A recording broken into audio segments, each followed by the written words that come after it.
This is an All Sports Station production.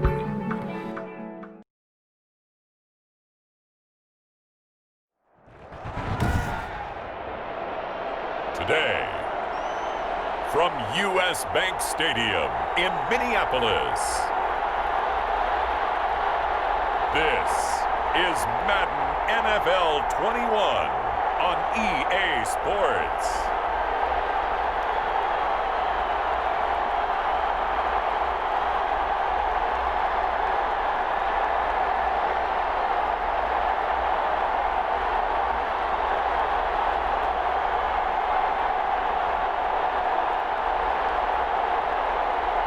We'll see Kirk Cousins and the Minnesota Vikings taking on Matt Ryan and the Atlanta Falcons.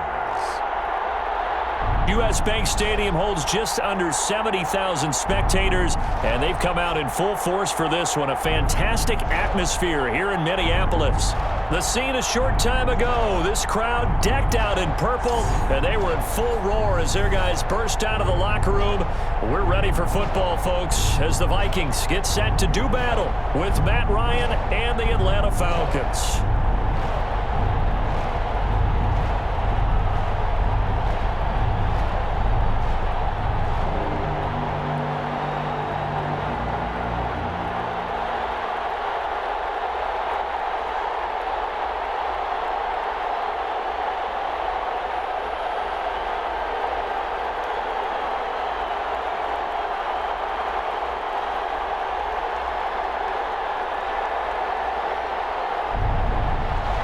Dan Bailey now to put the ball in the air, and we are underway from downtown Minneapolis. Here's Powell on the return. And he'll take it up past the 25 to the 26-yard line. Here come the Falcons, and at the helm, their starting quarterback since the day he was drafted back in 2008. Their all-time leading passer, Matt Ryan. This past offseason was one where the Atlanta organization continued to build around their quarterback, Matt Ryan, because he can still throw the rock. Fifth in the NFL in passing yards last year with better than 4,400. He's a guy who knows how to get the ball to his guys on the perimeter and take care of it even when he's under duress in the pocket. Sacked 48 times last year.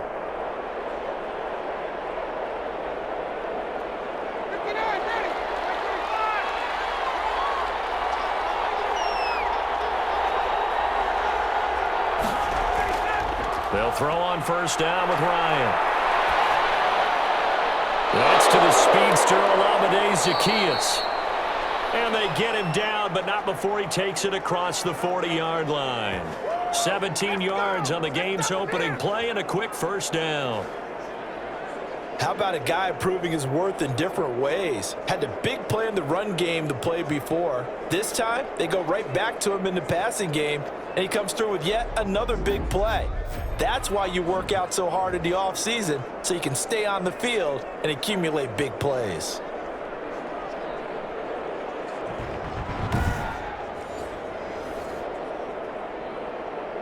One play has him up past the 40 already, and another 1st and 10. Now it's Ryan. Man open, that's Calvin Ridley. And taking it across midfield and inside the 45. 15 yards, first down, Atlanta. Pretty good start there on plays 1 and 2. And not discriminating at all, is he? Make sure he's spreading it around on the first 2 throws of the game. 2 different parts of the field as well.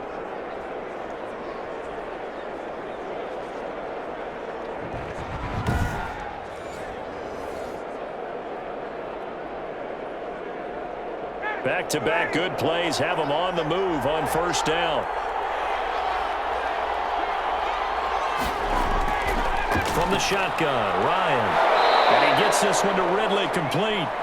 And past the 35, he'll be dropped a yard or 2 shy of the 30. Another catch for him there. This one good for 11, first down.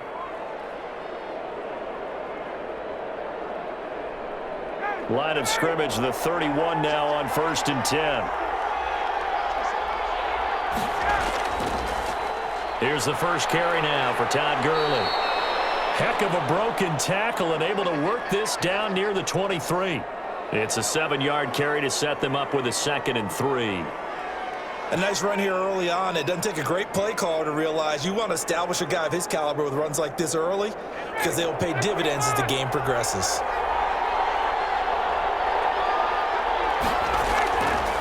They'll run for the first time with Hill. He is taken down at the 21 after a short gain of 2. 2 yards on the carry there, and it's going to lead him to 3rd down. Well, that call makes sense because they've been throwing it well on this drive, and once again, they show passing formation, showing the shotgun.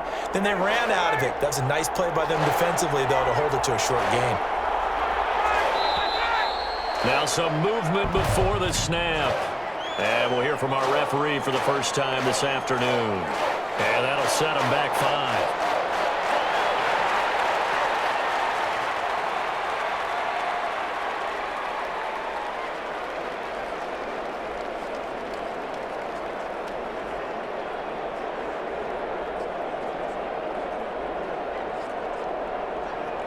Well, that's a tough, costly penalty because now it makes it 3rd and 6 after the false start. Out of the gun, it's Ryan. And that's going to be incomplete. The contact there enough to jar that ball free, and it brings up 4th down.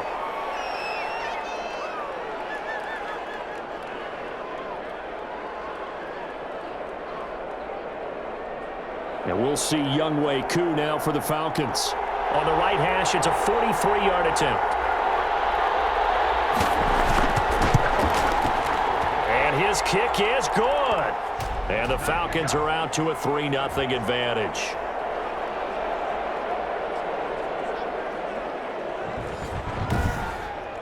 So the opening drive does yield points, maybe not the 7 they wanted, but they'll take the 3. Accumulating first downs does not go up on the scoreboard, but it does go into the DNA of a team that's trying to establish itself to start a game. That has to feel pretty good for them. They'll take the 3. Yeah, they had 3 first downs and 3 points.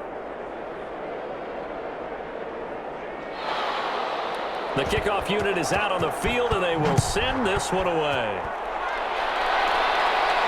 Now K.J. Osborne. And he'll be stopped up at the 25. The Vikings ready to go to work, led out by their quarterback in his 3rd year wearing purple, 9th year overall in the NFL, a Pro Bowler in Kirk Cousins. The debate about Kirk Cousins continues to rage both among Vikings fans and fans around the league. But when you look at his numbers, you think this is one of the better quarterbacks in the league. Last year broke a string of 4 straight 4,000-yard passing years with the emergence of Dalvin Cook in the backfield. So while those numbers dropped, he was still solid throwing the football. 26 touchdown passes, just 6 interceptions. Now he's just got to develop an extra target on the perimeter in order to get his numbers back to the previous levels. First carry now for Alexander Madison. And he's upended after a gain of 2 out to the 27. Certainly a nice job there by the defense rallying to the football and getting him on the ground, but I think the play gets made by the defensive front because if they can't get upfield, their job is to go ahead and get low, almost get into a ball sometimes, stack things up, and make it difficult for the runner to find a hole. From the 27, Cousins. He will find the rookie from LSU. That's Justin Jefferson. And he'll be taken down, but not before they work it across midfield. 28 yards the gain there on the catch and run.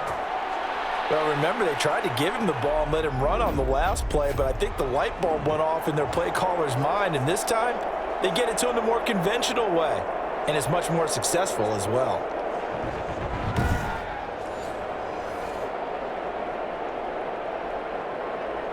From Falcon territory now, here's 1st and 10 at the 46.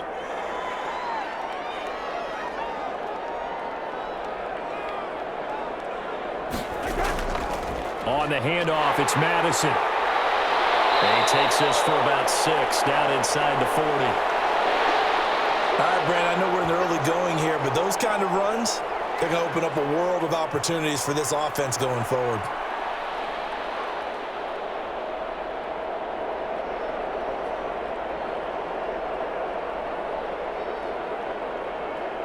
The last run got 6. Now 2nd and 4.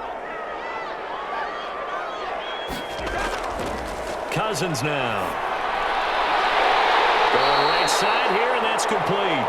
And that's going to be good for another first down as the tackle's made at the Falcons' 25-yard line. Give them 14 on that one and a first down.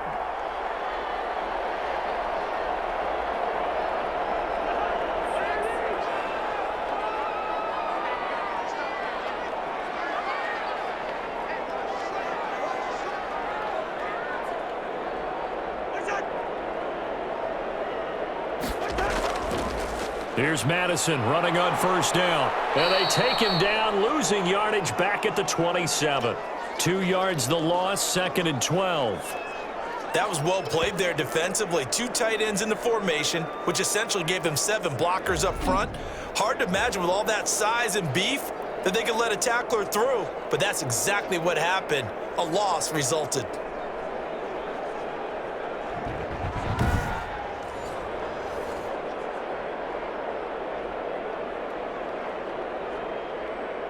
A rare misstep on that last play. Strong, but now it's 2nd and 12. They'll run for the first time with the former Bearcat, Mike Boone. And again, the run defense stout this time. He maybe gets back to the line of scrimmage, but no more. Grady Jarrett on the tackle there. Remember how he emerged in the Super Bowl against New England? Continues to step his play up. Was a Pro Bowler for the first time after 2019. On 3rd down, Cousins. Now he'll dump it underneath to his running back, complete. And he had to get this down to the 15. He won't make it. He's a yard or 2 short. They'll get 11, but still a little short. 4th down. And that big gain may just change the thought process here on 4th down. I think in the red zone, they might now consider going for it on 4th down.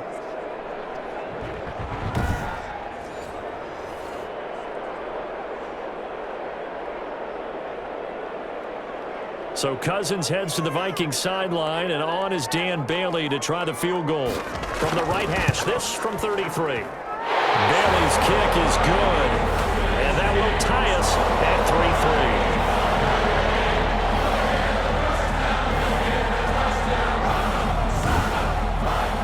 So a return of serve, so to speak, here on the 2nd drive of our game as they respond to that opening field goal with 3 of their own. I like that. Go a little tennis out. I know you. You like to mix it up with sports. They crack a forehand back out and they get a backhand. What was the return on? It was a backhand. I like that. A really good backhand. With some nice top spin on the whole thing. I love it. Almost a mirror image when you really get down to it. I thought that was pretty good stuff.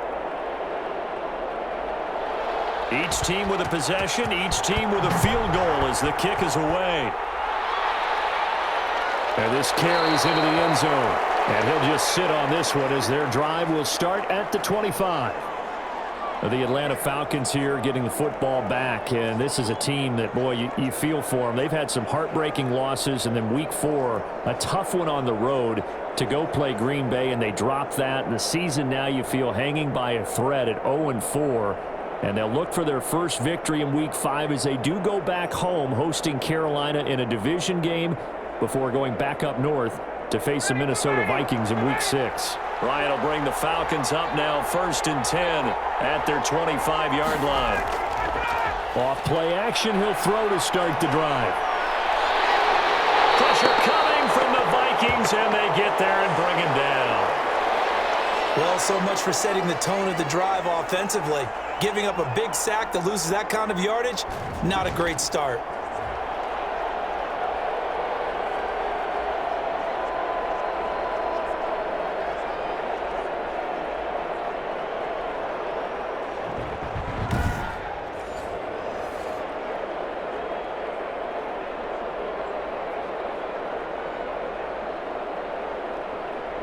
So after the sack, a scenario you certainly don't work on too often. 2nd and 24. Ryan. Open man is Hill. He's got it. And he is out of bounds right around the 34. A big gain there after going backwards, and that'll lead to a 3rd down. Just the first quarter, but tackling going to be so important going forward. They've got to limit plays like that. And that's something when you see it happen early in the game and they don't get him on the ground, you can always tell that they were concerned about it going in. Because I can just tell you from my days, I remember being in college and worrying all off-season about our season opener opponent, and they had a receiver that could shake and bake with the best of them. I tackled him on the first pass of the game, and the relief was incredible. Ended up having a pretty decent ball game. If I missed him, it would have been a long night. Second catch for him today, and it'll wind up a first down. And that one was a lot of fun right there because that was the game within the game. 3rd and short, blitz was on. What's the key for the quarterback? Get out of your hands in a hurry. And that was a quick little completion. Got the job done for a first down.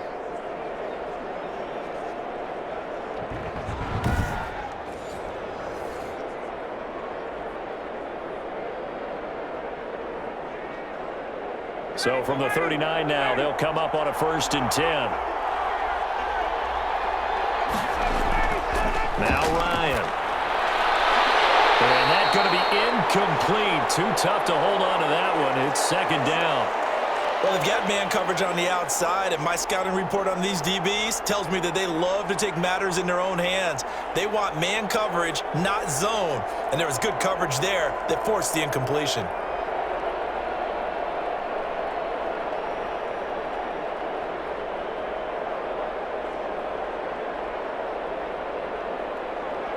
So line of scrimmage still the 39 on 2nd and 10. To throw again, Ryan. And that's incomplete. Intended target on that one, Russell Gage. And that takes us from 2nd to 3rd down. That was a nice job defensively of disguising their coverage and making it difficult for the quarterback to lock in on a receiver. And it results in an incomplete pass. So back-to-back incompletions, and that has him staring at a 3rd and 10. Throwing again, Ryan. Zacchaeus here, hauling it in. And he'll be taken down, but not before he works it past the 50. 15 yards, first down, Atlanta. Well, that certainly has to feel good, and it's not all the time that the play caller should get all the credit. Sometimes I think in the huddle, the quarterback just says, hey, who's going to make a play for me? I just need something right here. And the end result there, nice first down. Drive keeps moving.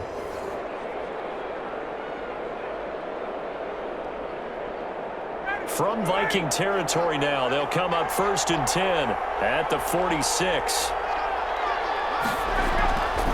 Ryan will throw again. That's caught over the middle by Hurst. A good pickup there. 8 yards on the first down completion. Let's just break this down and make it pretty simple. Key to the drag route, letting the play develop, finding the hole in the defense, and giving your athlete, yes, athlete, a chance to make something happen once he has the ball in his hands. Facing a 2nd and 2 after that last catch, good for 8 yards. Now a shotgun handoff to Hill. And he's going to be stopped just short of the first down marker at the Vikings 33. 6 yards the pickup, and that's a first down. 2nd and 2 is prime time for a little bit of a gamble, isn't it? Open up the playbook, go play action, toss that bad boy deep.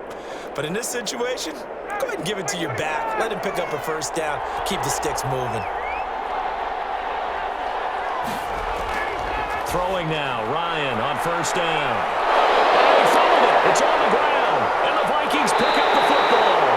And a big turnover there as his guys will get the football back. We have seen this before, and we know coaches preach about this and work on it all the time. Catch the ball. You know there's going to be some traffic somewhere. They've got to put it away and secure it as they try and get downfield. Well, the Minnesota Vikings retaking possession. And this is a team, you remember, a playoff squad a year ago, but into the win column for the first time in 2020 Week 4, beating winless Houston 31-23. And the offense came alive. Dalvin Cook, a huge factor in Week 4, 130 yards, a couple of touchdowns, and Adam Thielen's CD had his second 100-yard receiving game of the season. And don't forget the rookie, Justin Jefferson out of LSU, their first-round pick as a receiver. He's gone over 100 the last 2 games as well and introduced, what do they call that, the gritty dance? Is that what he calls it? He's introduced that to the NFL as well. So just when everyone figured out how to floss, now they got to figure out how to do the gritty dance. And Justin Jefferson says, I'm just getting started as a receiver. Plenty more coming. Now that the Vikings team is off the schneid, Seattle, in Seattle on a Sunday nighter, home for Atlanta before their open week, week 7. I think Mike Zimmer, their head coach, was really pleased, Brandon, how they won this last game. That was more Zim style, running the football and some good defense when they needed it. 2 yards, good enough for a first. 2nd and 1, and people want to run the football. This is where every back in the league is supposed to do exactly what we just saw there. Pick up the first down.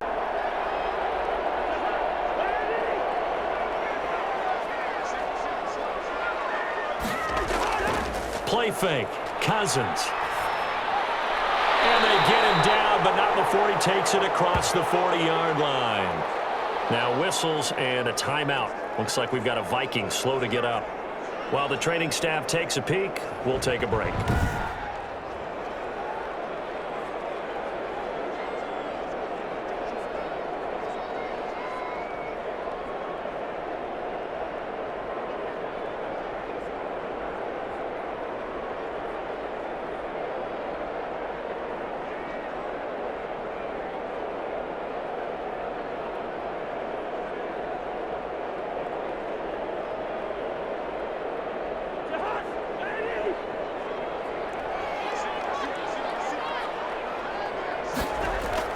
On 1st and 10, Cousins.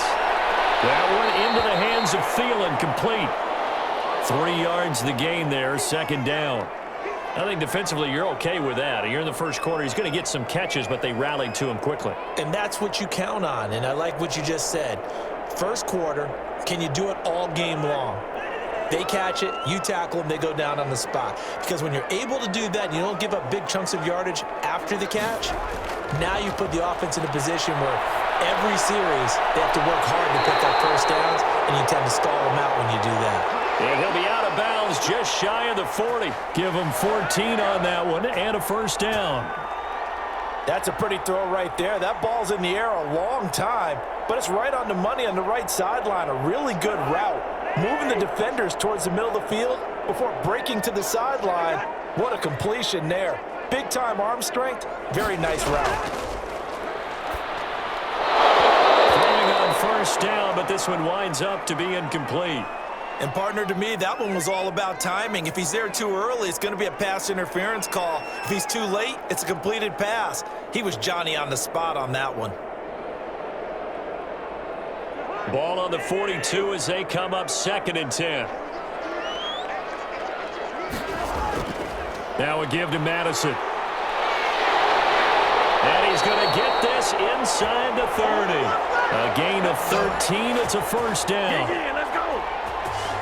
Usually we see runs like this as the defense breaks down later in the game, but this guy is setting the tone early, running through all types of tackles and putting the defense back on its heels.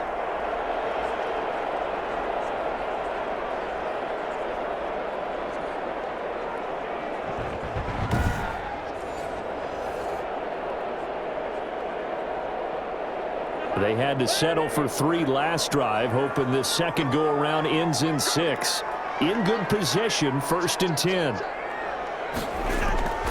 Back to the ground on first down. Here's Madison. And the result here, a pickup of 8. Leaves him with 2 to go on 2nd down. The success there, Charles, coming on the outside of the field, the ground game. Curious to see if that continues as we progress. Yeah, we often talk about a variety in play calling and usually between run and pass. But in this case, with strictly the run game, you can be creative there as well. Run it inside, run it outside, keep the defense off balance. That's complete to the receiver, Thielen. And he's brought down just outside of the 10 at the 11. 9 yards the pickup there, and it's a first down.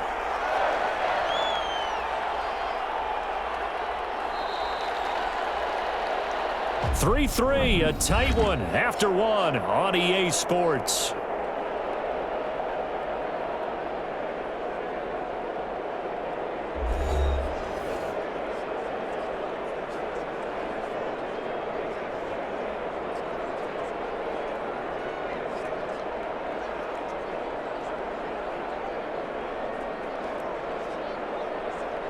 Now a 1st and 10 at the 11.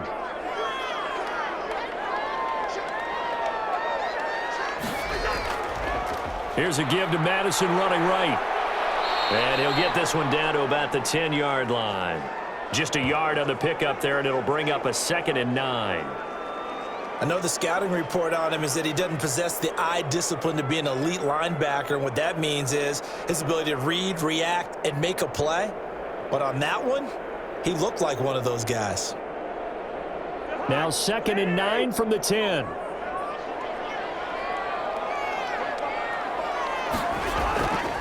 They'll run it with Madison. And he'll get about 4 there as he takes it from the 10 down to the 6. On any running play that's called, they're always hoping that it's going to break big and go the distance. But when you get a nice game like that, you're able to do so many things anyway. You can come back and run essentially the same play again, continue to move the ball on the ground, or you can decide to throw the ball now because usually you have the defense back on its heels. And it's caught in the end zone for the touchdown by Justin Jefferson. It's a 6-yard touchdown pass, and the Vikings have taken the lead. And all about timing there on that short slant, Charles. Exactly right. That was timed up so well. The route, the throw, touchdown.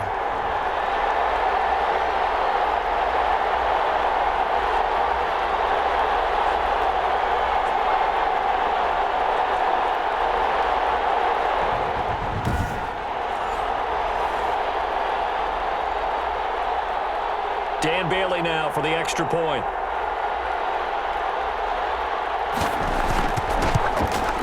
And it is up. And it's good. That'll make our score 10-3 now. So that drive, 12 plays in length. And it all culminates in a touchdown for Minnesota.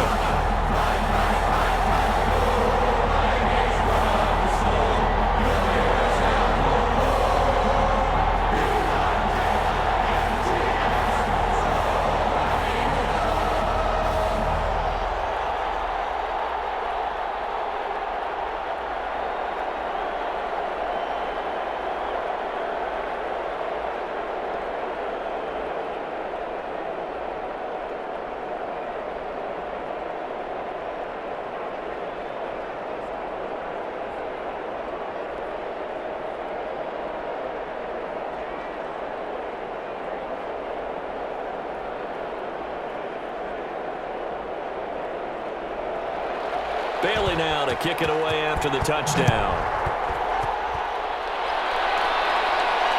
Taken in the end zone. And he'll decide to not bring this one out as their drive will begin at the 25. Todd Gurley heading back out along with the rest of the Atlanta offense.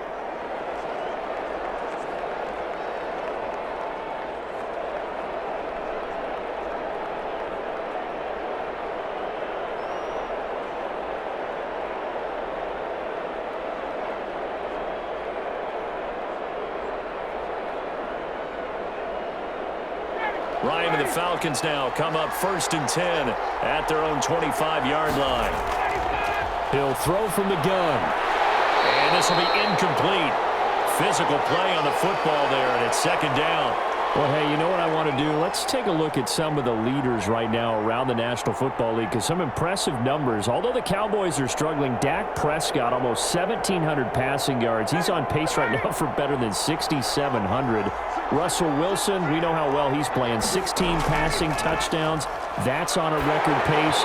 Rushing-wise, Dalvin Cook, 424 yards. He also leads the league with 6 touchdowns. Had a huge game against the Texans in Week 4. And then, yes, we have to talk receivers, too, don't we, CD? We certainly do. How about DeAndre Hopkins leads the league with 39 catches. A nice move for him to Arizona. In terms of yardage, you got 3 guys over 400 yards in a tight bunch. Stephon Diggs, DK Metcalf on top at 403. Amari Cooper just 2 yards back, and Hopkins just 6 yards back. So what we're finding is that offense is really going crazy here in the early going in the NFL. Take a look at the holding calls across the league, partner. They're way down. I think that's promoting offensive football.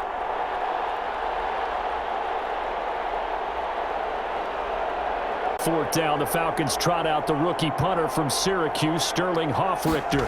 KJ Osborne deep for Minnesota.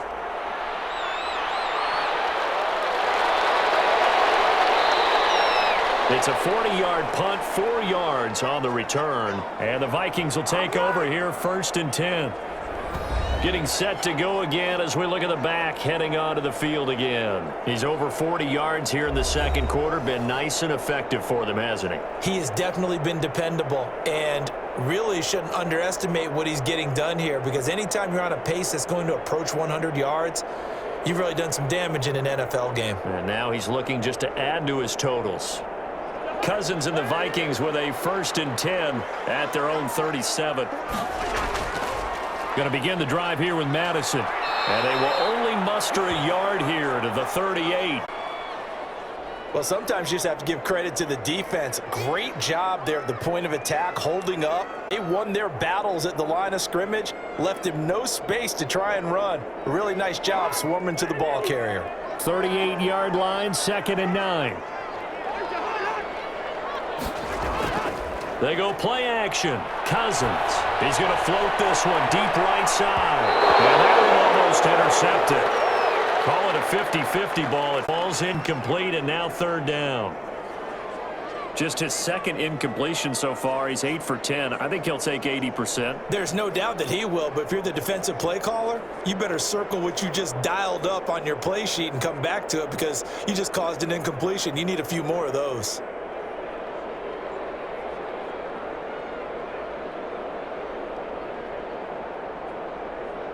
After an incomplete pass on 2nd down, that'll leave him trying to convert on 3rd and 9. Working out of the gun, Cousins. He's going to find his running back. It's complete. And able to get this one across the 45 before he's brought down. 10 yards, and it's good for a Viking 1st down.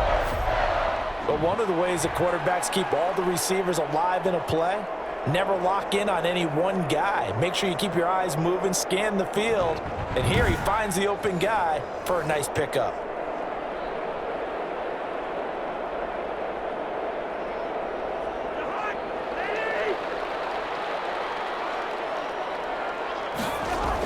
They'll run on 1st down. Boom. And they'll get him down after a pickup of 8, 2nd and 2. Good yardage there on 1st down. Exactly what you want. Get yourself set up to keep making 1st downs, keep the clock running. And if they're smart, you're starting to milk the clock. No hurry before you run your 2nd down play. 8 yards the tally on that 1st down run. Here's 2nd and 2. Now Cousins here on the bootleg. And boy, that one drops incomplete, but if he was hit a fraction sooner, it may have been a fumble. When defenses get to the quarterback that quickly, a lot of times it's called a jailbreak. It wasn't quite that fast, but fast enough that he had no time to look downfield and set himself to throw the ball. And as he tried to do that, he was hit, and it forced an incompletion. So 3rd and 2, this quite possibly 4-down territory, though, if they're stopped. And he won't be close to a 1st down as he runs into a wall right around the line of scrimmage. That'll bring up 4th. They had the 8-yard gain on 1st down, but unable to do much from there. As usual, the hallmark of a good run defense, linebackers making plays near the line of scrimmage. Absolutely nowhere to run there.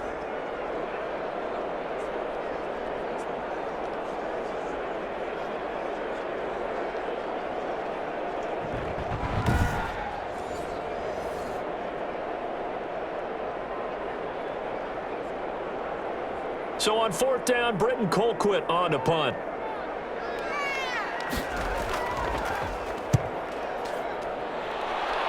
And this one will not be returnable as it sails out of bounds. Atlanta prepped and readied for its next possession. And it's been very much a slow start for them. 3 drives and just the 3 points, CD. Yeah, if you're into the points per drive ratio, that answer is 1. And that's not going to get it done in a ball game. They've got to find a way to finish these drives in end zones, not having balls go through goalposts.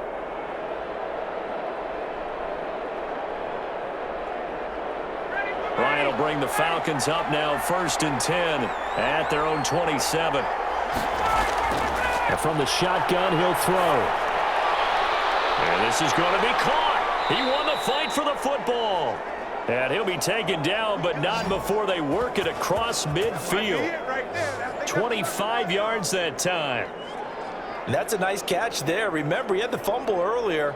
No way he was giving up the ball in that situation. Secured it tight to his body and picks up the first down.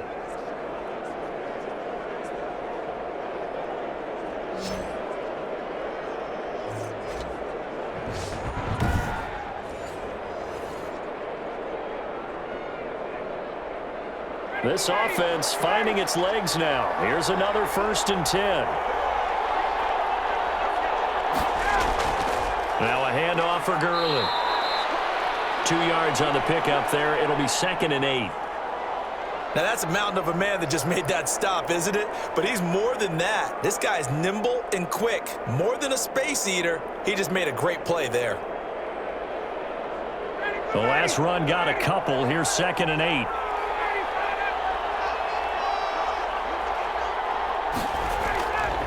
Ryan.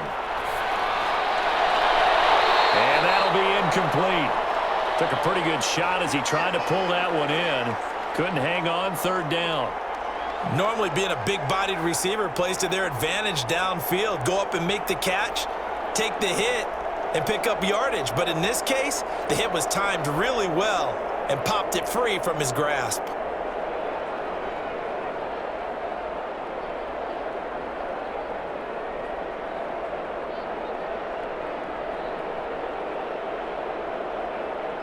The Falcons on 3rd down. They've hit 2 for 4 thus far. This is 3rd and 8. From the gun, it's Ryan. He's going to have the hook up to Gage. And the tackle going to be made at the 41 as they stop him a few yards short of the 1st. Just a 5-yard pickup, and it leads to 4th down. So much about offense is what you call hidden yardage. You know, you throw the ball to someone, they catch it, and then they can make a big play. You know, they create a play, run after catch. They did a really nice job there of limiting that and keeping him from a 1st down. Yeah, stopped him in his tracks. Here's Sterling Hoffrichter now as he's on to punt for Atlanta. And no return here. Where will they spot it? They say just outside the 20-yard line. Kirk Cousins now gearing up to lead this offense back out there. He's played a pretty clean 1st half, a touchdown, no interceptions. Frankly, that's what they expect out of him. They want to see the ball thrown and thrown well, and he's able to do that and put it in the end zone. They'd love to see more of that before this game finishes, but right now, he's got his team in a good spot. A good spot, maybe looking for touchdown pass number 2 here in the 2nd quarter. Cousins and the Vikings with a 1st and 10 at their own 22. They'll start on the ground with Madison. And some room to run now. Still churning. And he'll get this one way up just shy of the 45-yard line. Give him 22 yards, and that's also where they snapped it from, the 22. Not only an explosive play, but an explosive run. I mean, broken tackles along the way to pick up that yardage. The way things kept churning for him, feet were moving, the legs were driving. Looks like someone who spent his offseason working on hill work, running through sand, all the things that you want to build up those leg muscles.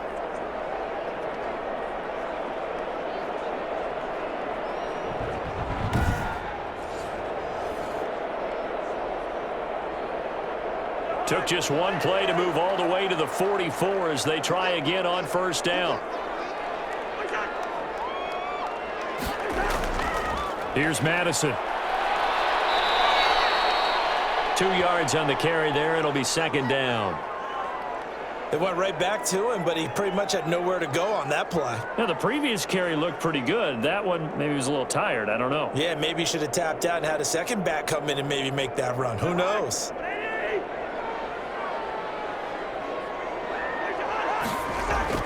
On 2nd down, this is Madison. He's got a 1st down, then some inside the 40. And finally brought down at the 38.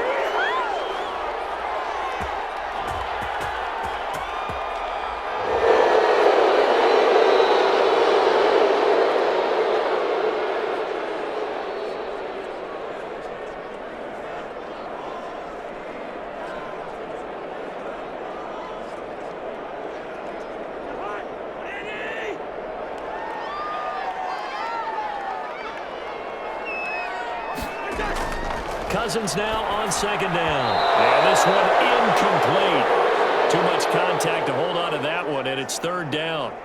And that's one of those plays where it's hard to keep two eyes on the football when you know the contact's coming, let alone getting two hands around it, hugging it to your body, and absorbing the hit, even for those big tight ends who you would think can absorb that contact.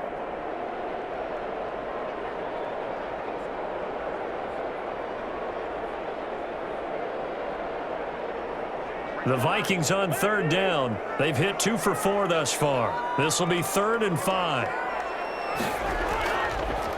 On the carry, it's Boone. And they'll get him down about 3 yards short of the first. 2 yards on the pickup there. It's 4th down. Well, this was just simply excellent defense. On this third down, they had to be alert for the possibility of a pass, but that didn't stop them at all from understanding what was going on when they decided to run the football, and they just swarmed and stuffed them for almost no gain.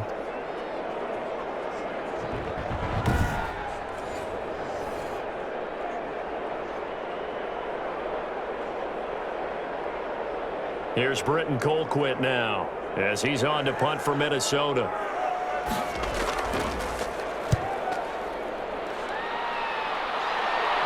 That one sails out of bounds. The side judge will walk it off. And he says it went out of bounds at the 9-yard line. Nice punt. So they'll play the field position game here as a very nice punt is going to pin them back. Yeah, it's almost like watching a game of tennis, or do you prefer ping pong? You know, back and forth like that? But it definitely was excellent, wasn't it?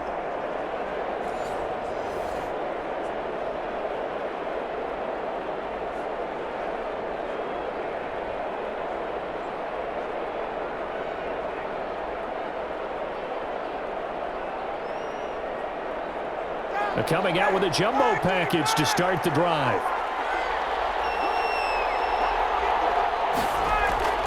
Now it's Ryan. And a quick throw here, that's complete.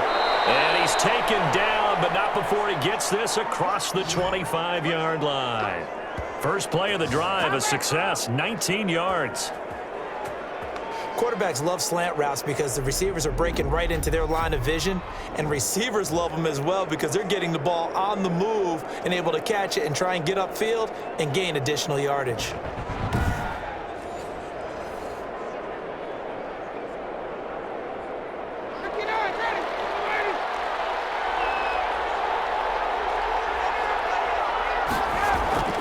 On 1st and 10, it's Ryan.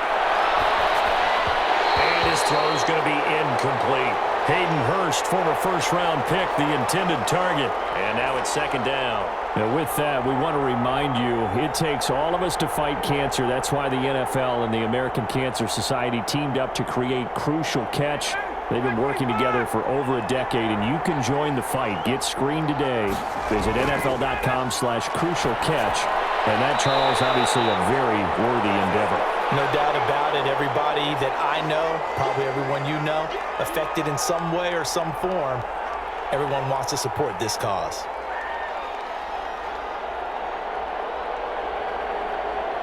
The Falcons on 3rd down, 2 for 5 to this point. This time they face a 3rd and 2.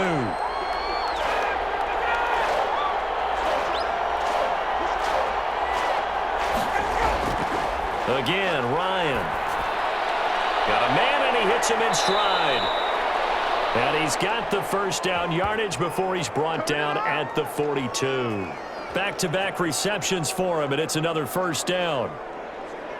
That's a staple of this offense. Drag route to the tight end. Yeah, he was unable to use his size to break off much more yardage after the catch, but still an effective gain nonetheless.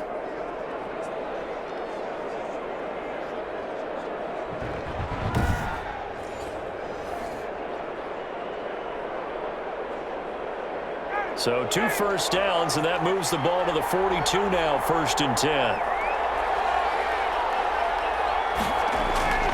To throw again is Ryan.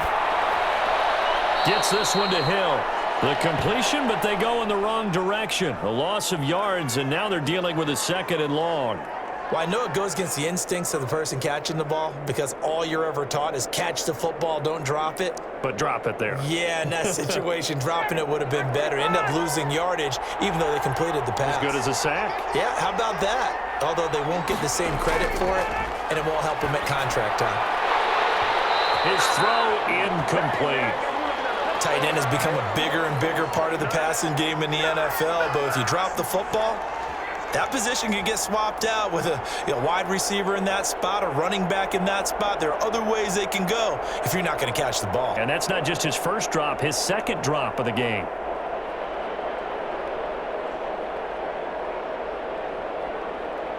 An incomplete pass on that last play, and that means they'll need to come up with something here on third down. From the shotgun, Ryan. And that is incomplete. The passing game not in sync here early, and now it's fourth down. Well, this first half has not gone according to plan so far offensively, or even defensively for that matter. They could use a big-time spark somewhere, but it's not going to come on this drive as they have to punt this one away.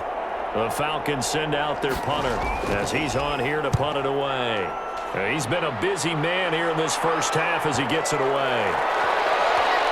And did they keep it in? They did. They kept it in. It's down close to the goal line at the 1-yard line.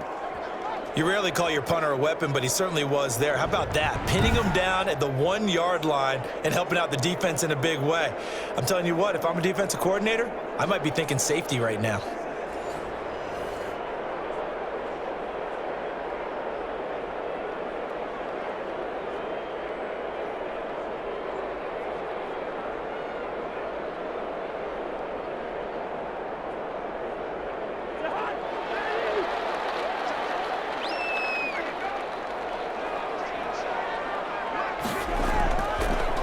End zone. Cousins throwing middle, but it's incomplete. From the snap, he certainly looked like he knew where he wanted to go with the ball, but surprise, that guy was covered. So that took his attention elsewhere to no avail.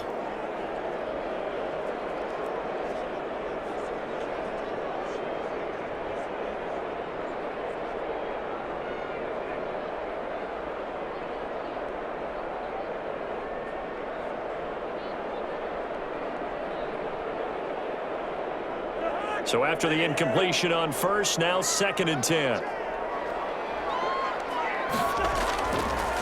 Going on the ground with Madison.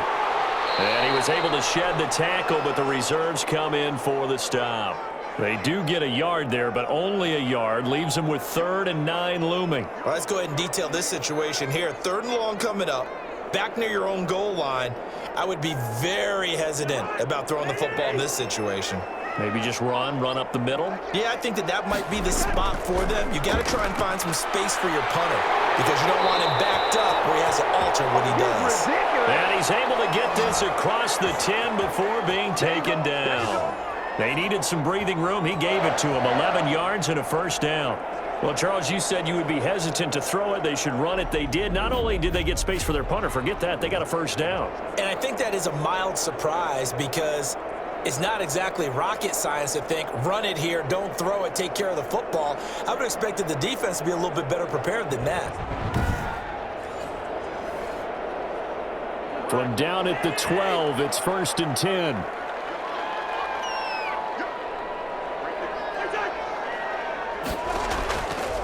They'll run with Madison. And they're going to stop him right at the line of scrimmage. Just no cutback lane to be found whatsoever.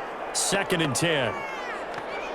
They've called his number a lot this afternoon. You wonder how much tread is left on those tires. We certainly do, but I always think back to one of my favorite coaches in the NFL. And he used to have a meeting with his running backs every year in the offseason and say, look, as many times as you're going to carry the ball, you should be able to carry it one more time, so make sure you get in shape.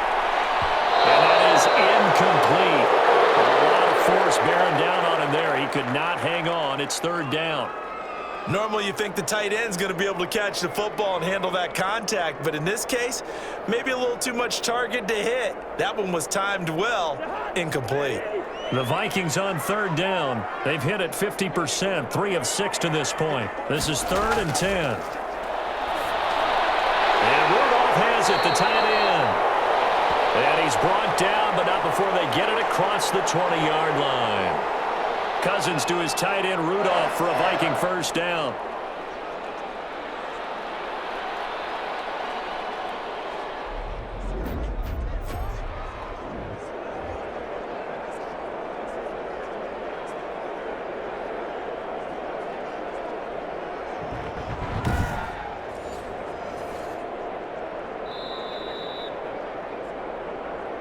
Our score 10-3 with 2 minutes remaining in quarter number 2.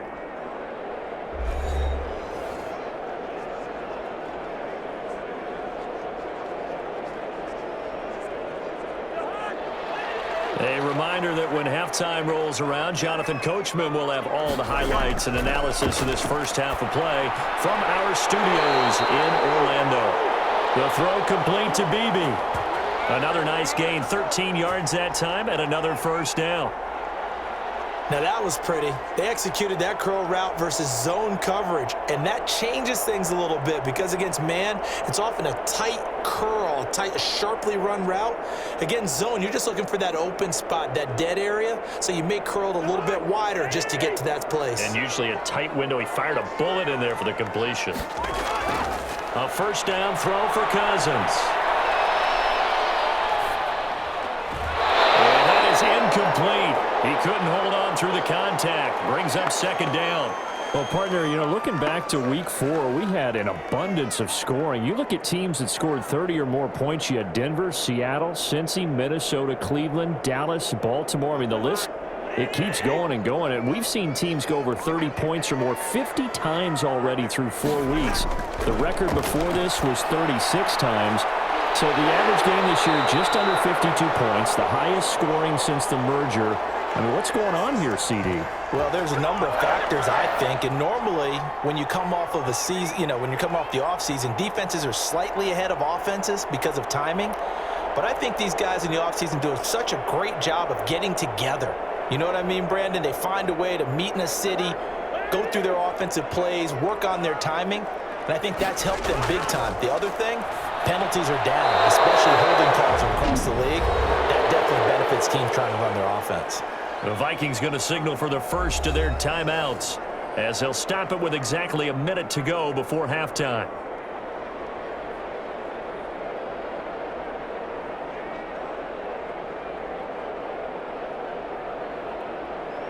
Six yards was the pickup on the last completion, so here's 2nd and 4.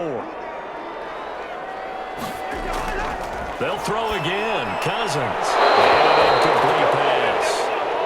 That'll stop the clock here with just under a minute to play in half number 1. I think he's a little trigger happy right there, and it turned into an ill-advised throw into their zone. Well, we know he has confidence. He'll throw it any place, anytime, anywhere. That time it fell incomplete.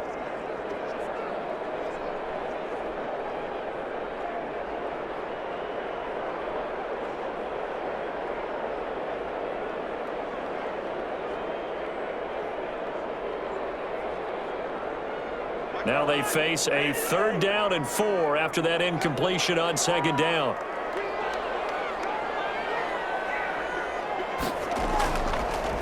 Draw play, Madison, and this one goes nowhere. Losing yardage on the play back at the 46. A loss of a yard, and it brings up 4th. When a draw works, it can be a thing of beauty, but when it doesn't, oh, it can be ugly. And in this case, loss of yardage ugly.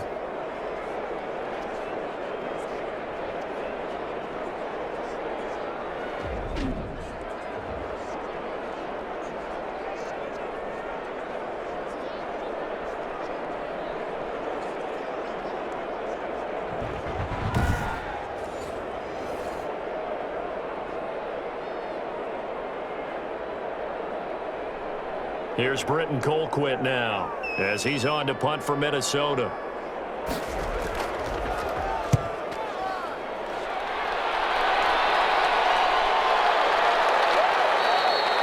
And that one hits at the 7, but bounds into the end zone, and that'll be a touchback.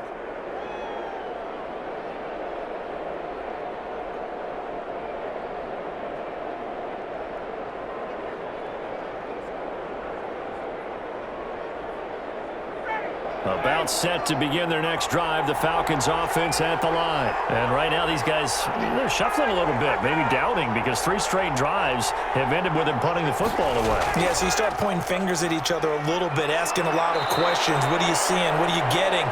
Maybe trying to narrow down your playbook a little bit and maybe get simpler rather than more complex in order to try and fashion together a drive. So we have reached halftime with a touchdown. That's the difference on the scoreboard. As we'll send you down to Orlando, and we check in with Jonathan Coachman for our EA Sports Halftime Report. Coach. Okay, Brandon, thanks very much, and welcome everyone to this abridged version of the EA Sports Halftime Report. All right, Brandon, thanks very much. Welcome everybody to our abbreviated version of the EA Sports Halftime Report. This game's had a little bit of everything thus far, and certainly plenty to look forward to, as the teams are right back out there for the second half. So we'll get right back out there as well, as we'll turn it back over to Brandon Godden. Okay, Coach, appreciate it. A one-touchdown game here as we get set to resume play in the second half.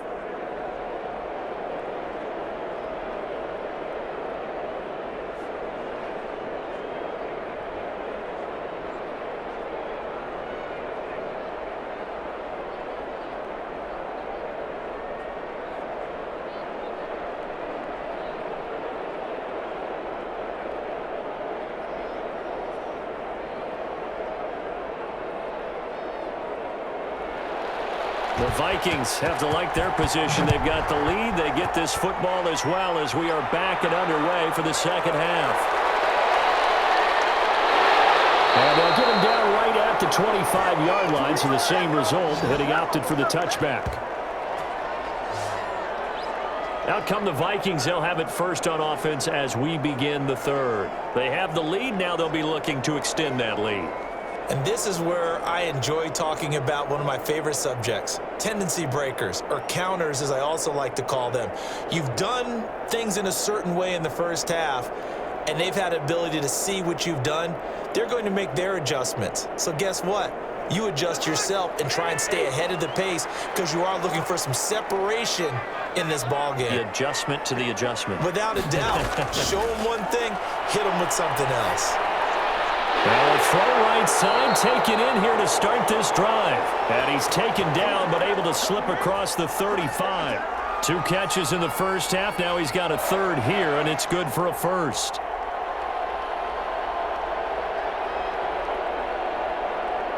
So from the 36 now, 1st and 10. From the shotgun, it's Cousins. Firing quickly here, and that's complete. And he slips up past the 45 before being tackled. 5 catches for him in that first half, and that's number 6 that we just saw, and also a first down.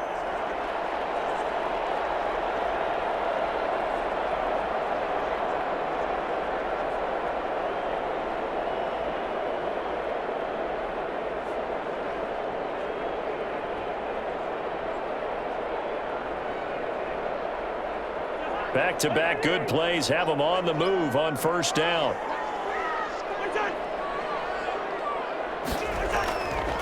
Now a handoff here to his running back. He'll be taken down at the 48 for a pickup of 2 yards. I know we can't hear what's going on in that huddle right now, but I'll guarantee you at least one offensive lineman is saying, my bad, we simply couldn't move them off the line of scrimmage. We've got to do a better job trying to root those guys out of there.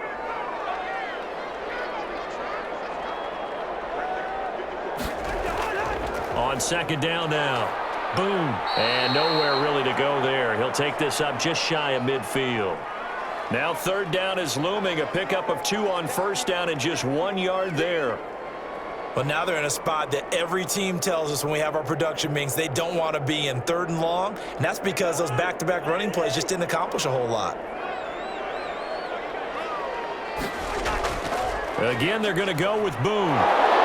Well, this is going to depend on the spot, but it's not a very generous one. He looks to be about a yard or so short. He's just short. He got 6 of the 7 he needed, so that leaves a decision here on 4th and a yard. And there's a run to be happy with. Good, solid yardage. He'll take that anytime you hand the ball to a back.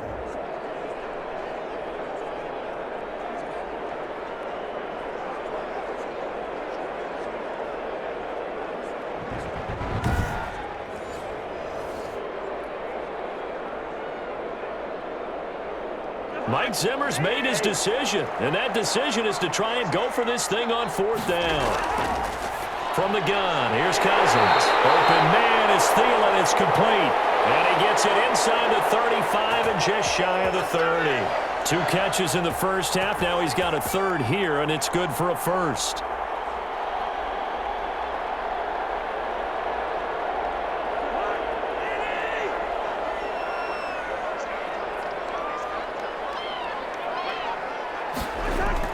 Cousins now to throw on first down.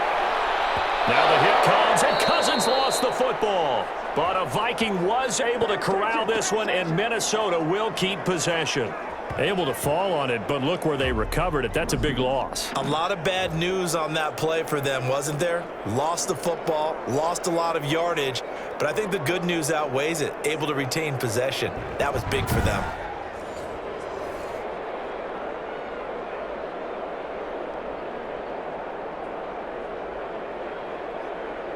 So they keep the ball, but work to do on 2nd and long.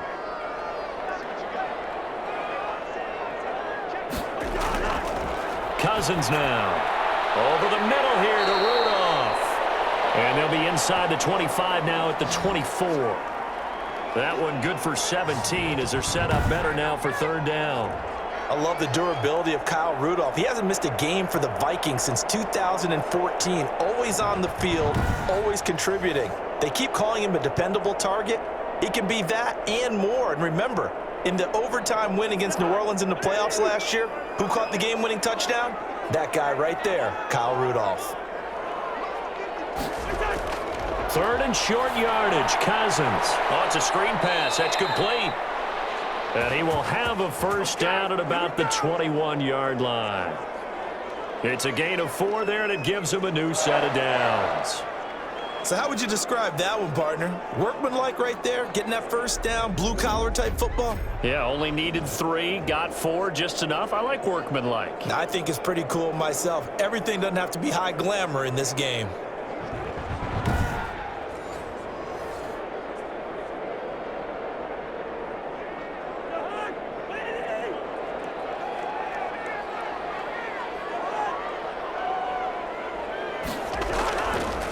And to give this time to the tailback. Foyesade Oluwakan made the tackle there from his safety position. When you find that kind of yardage, you couldn't be more confident as a ball carrier. And guess what? You're going to go back and tell your offensive coordinator, I'd like to keep carrying it, thank you. The run got 4. Now they deal with a 2nd and 6.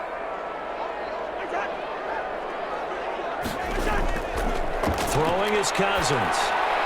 Now he'll dump it underneath to his running back, complete. And he's brought down just outside of the 10 at the 11. Call it a gain of 5, and that'll bring up a 3rd and 1. And we see another pitch and catch there to the running back. This position just continues to evolve. They become just as critical to the passing attack as a lot of receivers, tight ends, because their ability to make people miss in the open field can really generate big plays for an offense. And he picks up the first as he's able to take it down to the 7-yard line. The gain of 5 that time gives him the conversion and makes it 1st and goal. Well, someone's been having a good game so far, and you know something? A lot of it's been power running. They decided to turn him loose again on 3rd down, didn't they? They did indeed. He delivered the tough yards.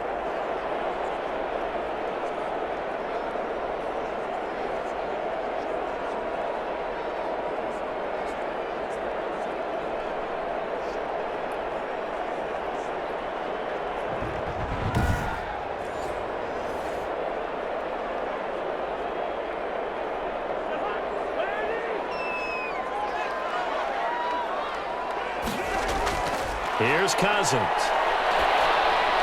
To the end zone, but it's incomplete. Nothing doing there as the 13th play of the drive proves to be unlucky.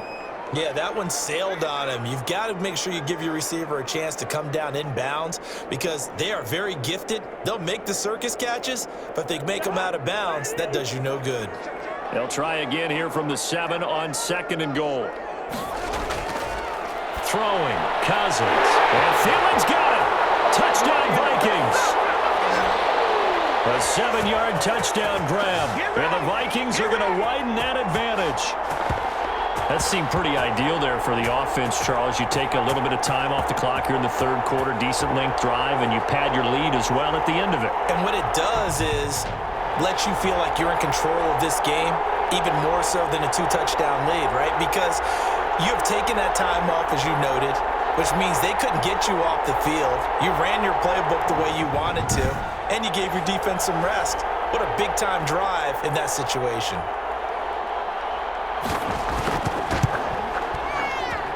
It's up and good, and that makes it 17-3.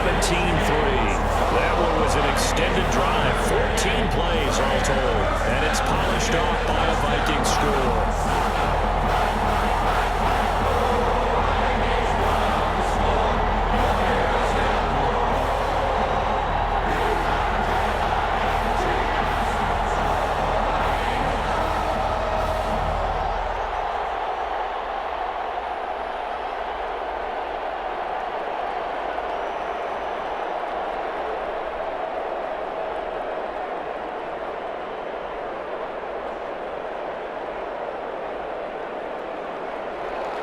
Bailey now to kick it away after the touchdown. That'll be taken about a yard deep. And he'll be stopped right around where he would have been had he gone down to a knee, maybe a yard shy of there at the 24. Here comes the Falcons offense. It's their first possession of the second half now. They trail offense, first time to touch the ball in quarter 3, and we'll see what they can do. And I can't wait to see what they have planned, because some teams script to start a half. Other teams just go, okay, these are the sequence of plays we want to run. These things worked well for us. And sometimes they throw in that big chunk play right away. Shocker. Try and get after them early and try and create a big play to give themselves some momentum. See what they have up their sleeve. They'll start out on the ground with Gurley. They'll be brought down on the 30-yard line after a gain of 6. Well, it's time for them to be good teammates right here. And what I mean by that is possess the ball for a little while. Get at least 2 first downs. Give their defense a chance to settle down a little bit after they give up a touchdown. And the ball on the 30. Here's 2nd and 4.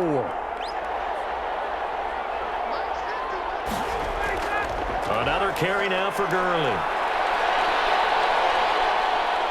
And he's able to take this one up to the 35-yard line. A gain of 5, good enough for the first down. And there's a catch by Todd Gurley, and that has to remind us that's exactly what we've seen in him throughout his career when he's at his best. He can run it. He can catch it. He led the league in total yards from scrimmage in 2017 with nearly 3,000.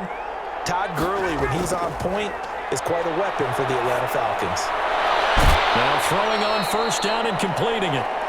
5 yards on the catch there, brings up 2nd down.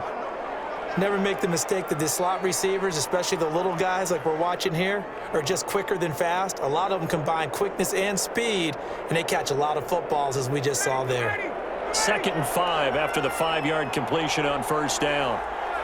False start's going to push him back, but these days, how hard must it be to be an offensive lineman? It's very hard, Brandon. You've got defensive linemen flinching, trying to draw you offside. You've got the loud crowds, and there are just so many super athletic players on defense now that you have to deal with each week. But through it all, these guys just sit in there for 4 quarters and slug it out.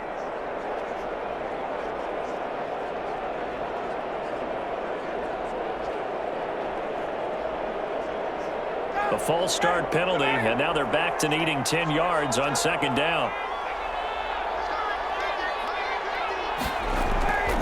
This is Hill on the draw play, and that didn't fool anybody. He's going to be dropped in the backfield. It'll go as a loss of a yard, so now they deal with 3rd and 11. This defense is just flat getting after it. They have not given up much of anything in the run game. Case in point right there.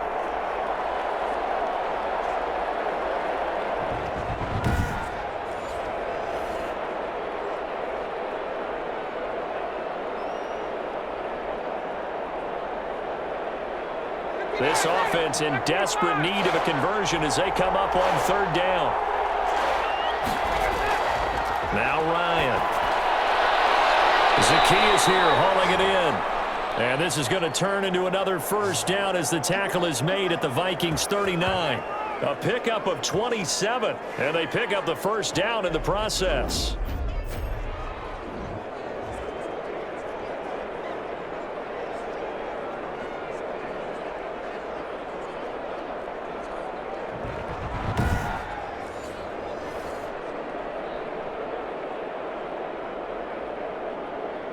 Still in search of their first touchdown of the game, but they're on the move. 1st and 10.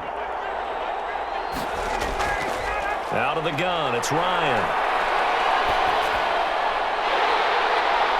Throwing right, and that's complete. And he gets it all the way down inside the 10 and mark him at the 5. It's a gain of 34. They're still looking for their first touchdown of the game, and for a second, I thought they had it right there. Looking on the sideline, it's finally good to see nods of approval as a welcome sign of life that this offense needed.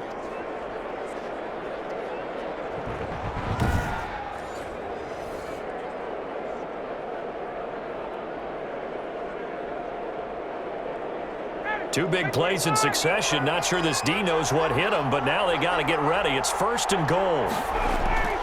On 1st and goal, Gurley. And the hole closes quickly here. He can fight only to about the 4. Only a yard that time. 2nd and goal. Every team we ever talk to that continues to run the ball in a game, even when they haven't had much success, all talks about attrition, don't they? If you keep running it, eventually good things are likely to happen. It's been a hard go in this game today, hasn't it? Yeah, this defense, they met pretty much every challenge in front of them this afternoon. They're still trying to run the ball. And he will take it in for a Falcon touchdown. Taking it in from 4 yards out. And the Falcons draw a bit closer. A solid blocking up front from the guys on the offensive line allowed him to get in for the touchdown. Yeah, some might say that the guys on the offensive line were in concert. I used to have a coach who called it marrying up, meaning when you get on a guy, you just stay right there, and each guy has his own assignment. That allowed the runner to make the big move towards the end zone.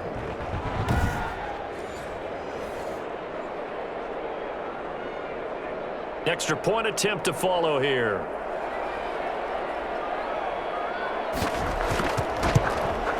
And it's up through the goalposts. It's 17-10. So that drive goes 8 plays. And it's finished off by a Todd Gurley touchdown run.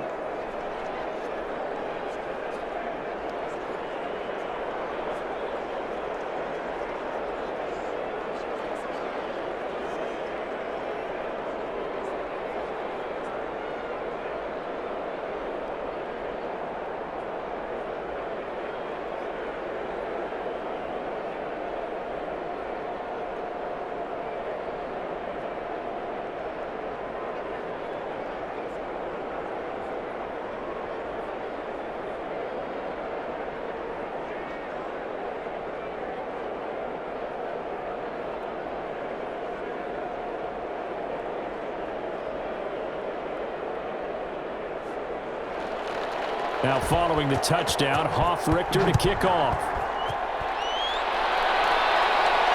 Fielded a couple yards into the end zone. And ultimately cannot get this out to the 25-yard line as he's dropped at the 23.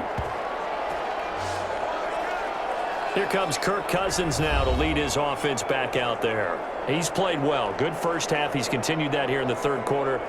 But my question, when you're a head coach, what do you look at stat line-wise for your quarterback? Do you go right to turnovers? You really do. As much as coaches don't want to talk about that, that's where it starts. When I played in college, our first rule for every game, the team making the fewest mistakes will win. And that's kind of how they judge you. Do you take care of the ball, not turn it over, keep it in the proper hands, and give your team a chance to win? Well, that's what he's done here in this one so far. That's complete to the receiver, Thielen. And this will go as a gain of 7 as he gets it to the 30-yard line. They'd love to just strike back with a touchdown right here, and if it's a long play, so be it. But the main goal, get a couple of first downs, run some plays, run some clock, allow their defense to get a chance to catch their breath, settle down, and relax a little bit after they just gave up a score. To throw again on second down. Cousins. That one into the hands of Thielen, complete. And he takes this up to the 40-yard line before being corralled. It's a first down on a gain of 10. I don't care how you look at it, how you cut it, how you parse it. Adam Thielen continues to be an absolute marvel, coming from where he did, Division III football, to being one of the top receivers in the NFL. But it's going to be vital for the Vikings in 2020 to keep number 19 on the field, especially since he lost his old running mate Stephon Diggs to the Buffalo Bills. And a hamstring injury last year really held his numbers in check. His lowest receiving yardage since 2015, Look for another breakout from Adam Thielen after plays like that. A big pickup of 38. You know, I have a pretty good friend, Charles Davis, who tells me that when he sees plays like that, strong runs to the right, reminds him of the 1960s Green Bay Packers. Boy, those were the days back when the fullback actually carried the ball as well as blocked. Then you had a halfback. You had pulling guards, guys who could get out and run. And you can hear the great coach saying it back then. So we get a seal here and a seal here, and we run this play right in the alley. So the big play gets him all the way down to the outskirts of the red zone here for 1st and 10. Another carry now for Madison. And this time they're able to bottle him up as they'll stop him at the line of scrimmage. Call it no gain on the play, and it'll be 2nd down. He's having a big game running the football, but that one will hurt the yards per carry a little bit. Yeah, but the average he's got so far, that's the type of average he wants to take with him to contract negotiations, doesn't he? Glad to have you with us from Minneapolis. 3rd quarter here, 2nd and 10. He's going to hit his man out of the backfield, complete. 5 yards on the pickup, and they're going to face a 3rd down.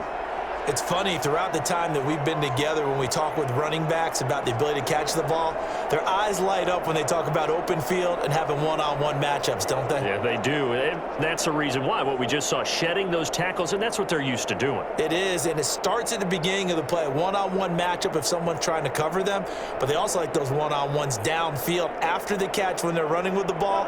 They think they're going to win those too.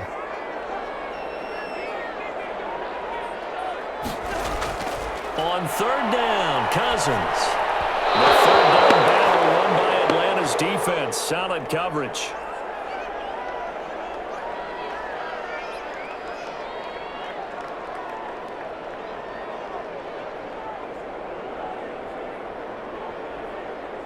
So out comes a field goal team now for the 2nd time here today. From the left hash, it's a 36-yard attempt. And Bailey able to knock it through. And they double him up here. That makes our score 20-10.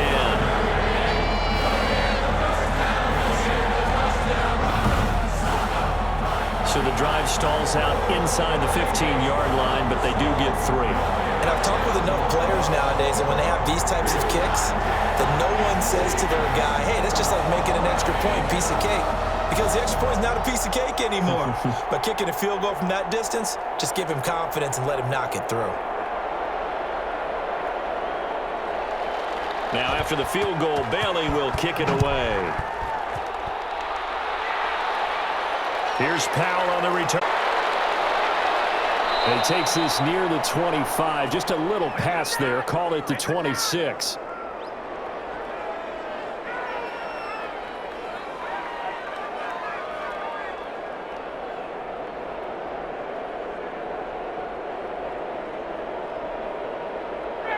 About set to begin their next drive. The Falcons offense at the line. I guess they have to feel a little gratified to at least get on the board last time, but still work to do. No doubt about it. I wonder now if they're going to try to increase the urgency a little bit, maybe pump up the pace, maybe go 2-minute. Who knows? Let's see what they decide to do.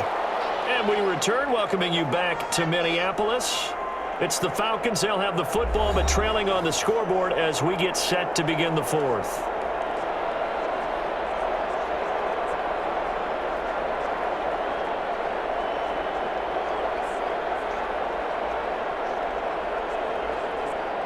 The last run got 3. Now here's 2nd and 7. From the gun, it's Ryan. Toward the center of the field, but it's incomplete. The intended target was Calvin Ridley, but now it'll be 3rd down. Nowadays, quarterbacks don't mind throwing into coverage because of the confidence they have in their receivers to come down with the ball. But sometimes you have to be careful you don't get too confident and throw an interception. The Falcons on 3rd down. They're at 50%, 4 for 8. This is 3rd and 7. From the gun, Ryan. And he's got a man, Calvin Ridley. And he slips up past the 45 before being tackled. A nice pickup there, 18 yards, 1st down Falcons. You cannot write these guys off just yet, not with a quarterback like that under center. You mean it actually crossed your mind with him running the team that you could actually maybe write this game off? Not yet. Not a chance. Not with him. We've seen it too many times.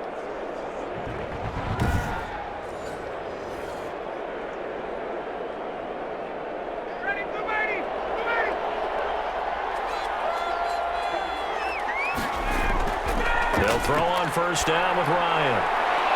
He's going to have the hookup to Gage. And he's going to be out of bounds, but not before he takes it inside the 40. Back-to-back nice gains. That one for 14 yards and another first.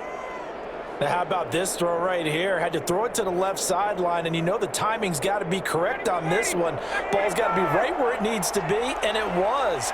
That's because he had great arm strength on that one, able to drive the football. Quarterbacks love it when they can show off their arms. And now a throw on first down there, but it's incomplete. They've given up a few first downs on this drive, but getting the incompletion there, that should give them something to build on and maybe turn the tide.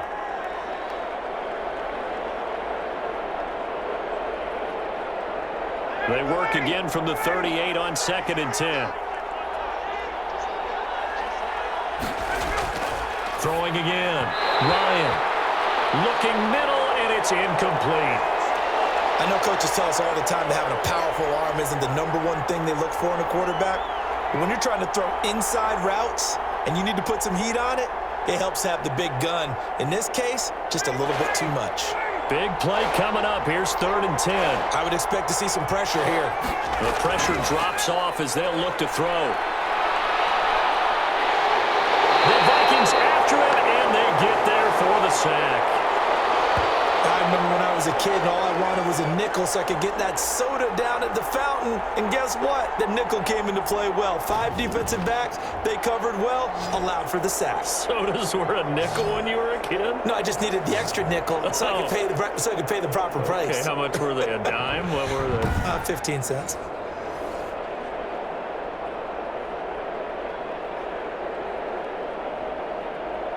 The Falcons send out their punter as he'll come on to kick this one away.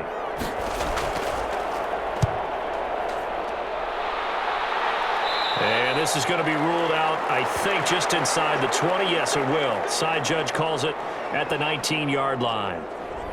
The Vikings offense now, they get ready to head back on the field. They've got a chance now to put this game away following that last defensive stop and punt.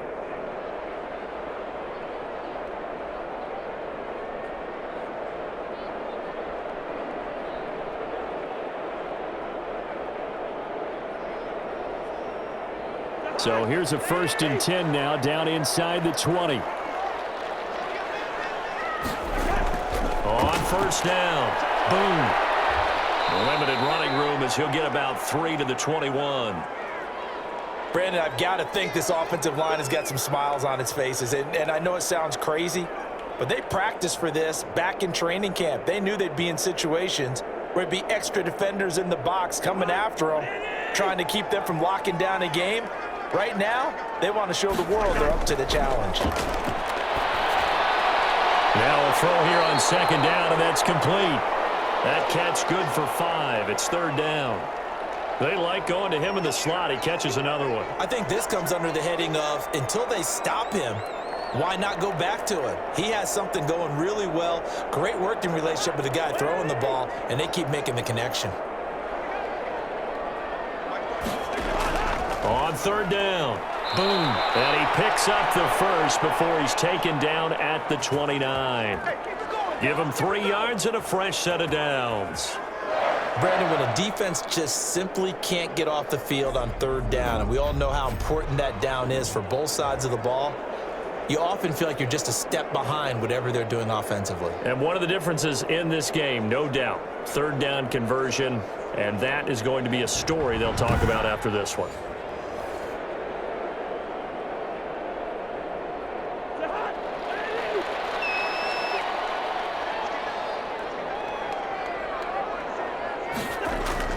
Cousins on first down. Now he'll dump it underneath to his running back, complete. And they'll get it up just short of the 45 at the 44. He'll get 15 and a Vikings first down. As a passer, you're always trying to find that open window to throw the ball downfield. How about this one? Right in the middle of the field, right in the heart of a defense.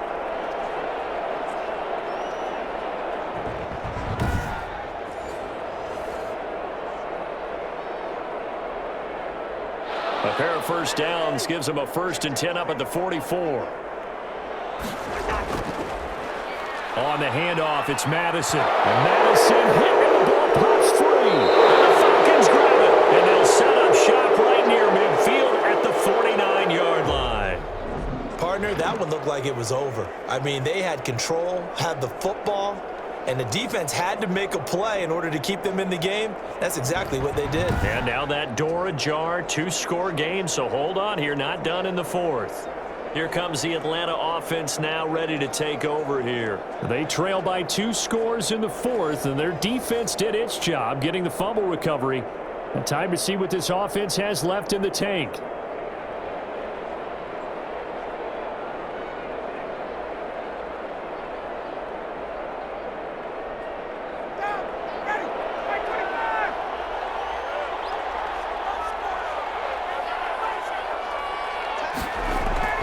Following the fumble recovery, it's Ryan. Gets this one to Hill. It's a gain of 5 on the play, and that'll make it 2nd down. All defenses worry that whenever anyone catches the ball and has a head of steam come out of the backfield, it could turn into a big play with missed tackles or he runs through people. But they were right there waiting, and they stopped him for a minimal gain. 2nd and 5 after the 5-yard completion on 1st down. From the shotgun, Ryan. Open man is Hill. He's got it. It'll go down as a 2-yard loss, and it brings up a 3rd down. If you're a selfish player and you're throwing the ball, you're cool with the completion.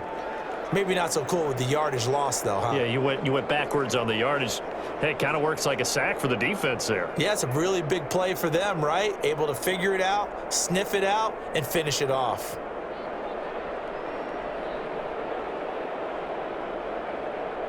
The Falcons on 3rd down. They've hit on half of them, 5 for 10. This will be 3rd and 6. Operating from the gun, Ryan. And that is incomplete. As this old brain remembers, when I see 5 wide receivers on the field as a defender, I know the ball's coming out hot. They expected it and got there and popped it free.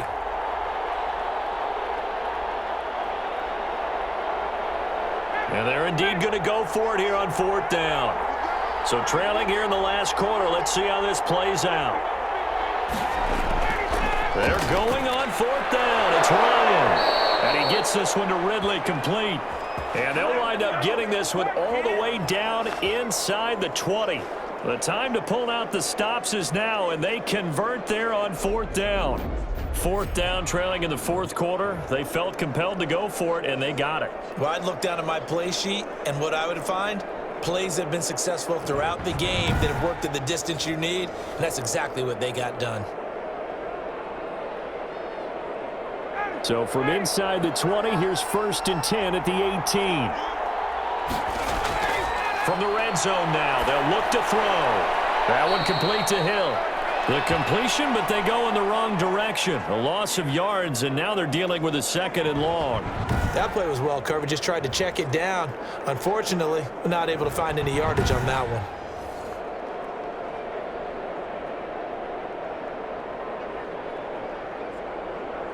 Second and 12 after the 1st down pass play went backwards for 2 yards.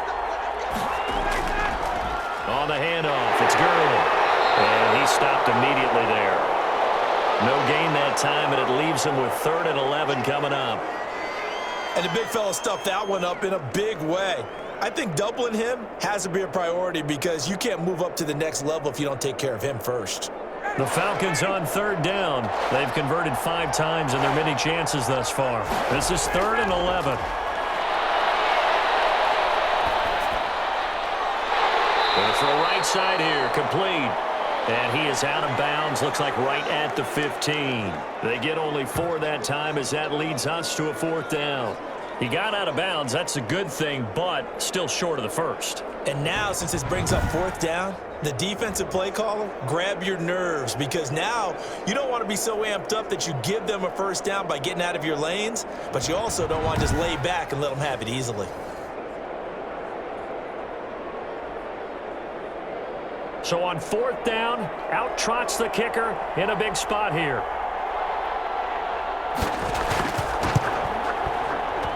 And his kick is good.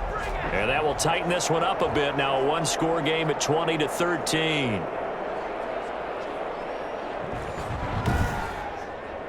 So unable to convert for the touchdown inside the red zone, but they do come away with 3. Yeah, it's a 32-yarder. That's essentially an extra point nowadays, right? Because it's 33 as a general rule for these guys. So it should be a simple kick. But you know what's really strange nowadays? When they miss an extra point, I think they carry that with them longer than missing a field goal because an extra point's supposed to be automatic. Absolutely, and I would think even field goals inside of 30 yards, even though they're substantially shorter than a PAT, it just has a different feel, doesn't it? A different feel, a different vibe. That's what I get from all the kickers I talk to. They always say if I miss an extra point, that's the one that bothers me more. And this will come out to the 25 as Osborne elects not to return it. Minnesota now ready for their next possession. They have the lead, obviously, late in the game. I guess the good news for them is if for some reason they would make a mistake, a field goal does the opposition no good. Everyone loves to have a little bit of a cushion, and that helps you immeasurably. But the bottom line is, do all the things that you're taught in order to close out the game. Don't even let that become an issue. Yeah, but still a one-possession game. This one not fully over yet. Cousins and the Vikings with a 1st and 10 at their 25-yard line. Here's Madison running on 1st down. And not much to speak of. Call it a 1-yard gain up to the 26. Well, with the fumble he had earlier, we know how key keeping the football is here. That fumble earlier probably at the forefront of his mind. Just hold on to this thing. It's also at the forefront of the mind of the guys who are trying to get the ball from him. And since they've seen him drop it on the ground before, they're doing everything possible to have him do it again. They need that turnover.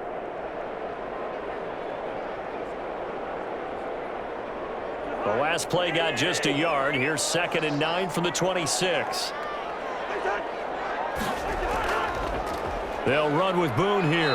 Absolutely nobody fooled there. He's going nowhere fast as he's stopped behind the line of scrimmage. A yard in the wrong direction makes 3rd down tougher. 3rd down and 9.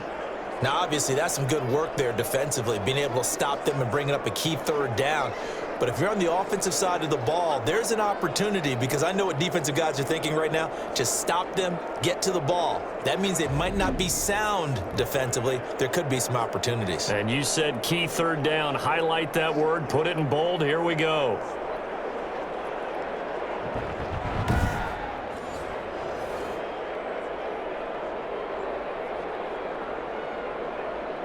So a 3rd and 9 and 6 defensive backs out there in the dime. Patrolling the passing lanes. They'll keep it on the ground. Boom. And he will lose yardage here back at the 23-yard line. 4th down now after a loss of 2. He continues to struggle to find a crease to break off a big one and might need to just put that aside and just try and ram his way forward and get what he can.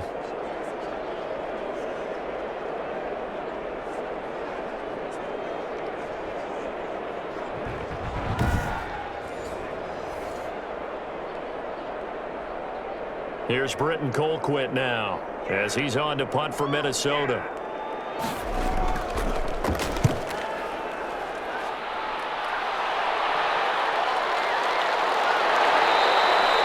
So a change of possession here on the punt. And the Falcons will be taking over 1st and 10. Atlanta now coming out on the field. And after the field goal last time, we'll see what they can get here. At least they got points out of the last drive, Charles.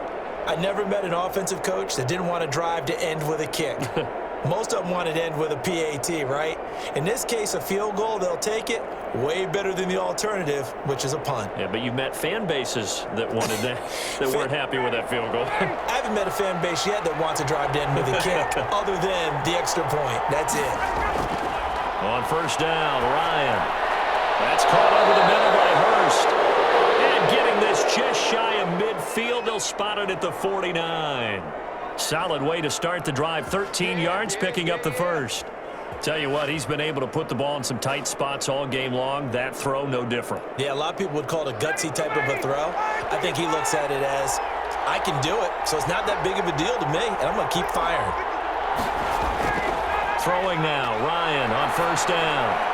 Complete to Zacchaeus. And he'll be brought down at the 45-yard line. A gain of 6 there on 1st. When you see zone defense and you know you've got a drag route on as your primary call, you've got to be really careful as a passer about how far you let your guy go because he might wander into some tough coverage.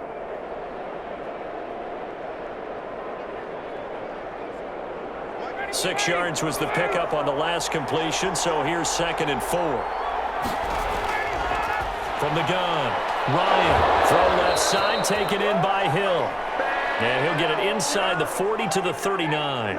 6 yards the pickup, and that's a 1st down. Well, they certainly had success throughout this contest, getting him the ball in the passing game, and there he picks up another 1st down. Whatever they saw going into this one, they've been able to capitalize on it, and no adjustment has been made to take it away. Now Ryan on 1st down. Looking left side, and he's got a man. It's Hill.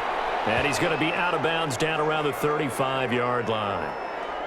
Not only did we just see back-to-back nice gains, but we're also seeing the confidence rise, not just for the guy who caught it, but the guy throwing it as well. And these back-to-back catches here out of the backfield, that can set something up downfield in a later sequence, right? A lot of the time, it starts to draw the defense closer to the line of scrimmage. So to your point, show this swing pass, show this check down.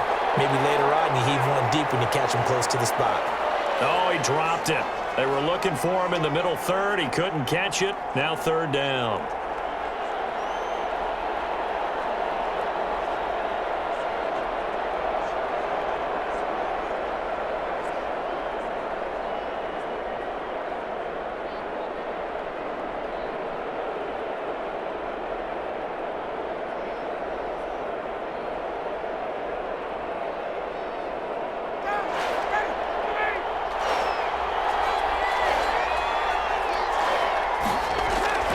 To throw again is Ryan. And the throw there going to be incomplete. Well, the other day they told us when we've got 3rd and 5 or less, we have to be able to convert. And I guess every team would say that, Charles, but an opportunity missed there. What they were trying to tell us is they believe it's a matchup game at that point, and they liked some matchups that they had, thought they could exploit them, unable to do so on that play. 4th down. Here's Ryan. It's incomplete. Dan Quinn's guys unable to come through there on 4th down. And the Vikings defense is going to get the football back. Well, their first 4th down attempt earlier was successful. This one backfires for a turnover on downs. I like their aggressiveness. I like what they're doing. They got it the first time they went for it. Why not a second time? I don't think they'll be daunted from attempting it again. If you're on the defensive side of the ball, though, any 4th down stop is a big momentum play.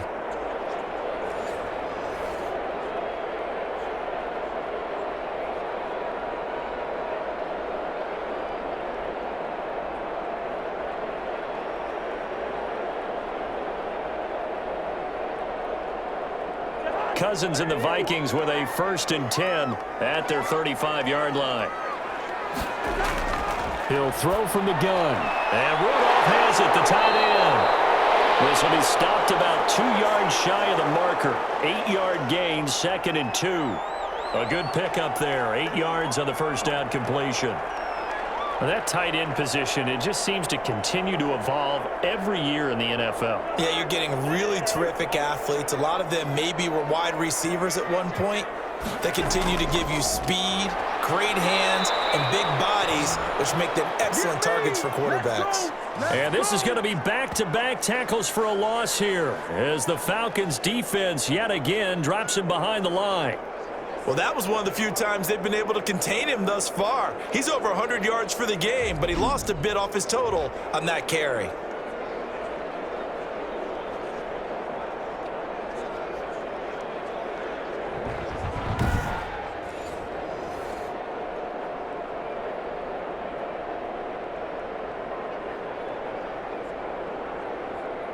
This a big play for both sides. What will we see here? 3rd and 4. From the gun, here's Cousins. And he's going to find his man out of the backfield. That's complete. And the broken tackle helps lead to a 1st down gain. Got what they needed there. The drive continues with a 9-yard pickup.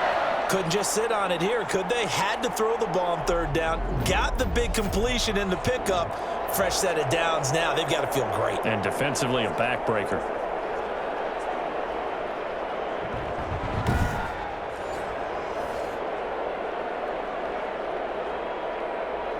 Not totally home free yet, but it's looking good as they come up 1st and 10. Fourth quarter, down to the final 2 minutes, and we've got a one-score game.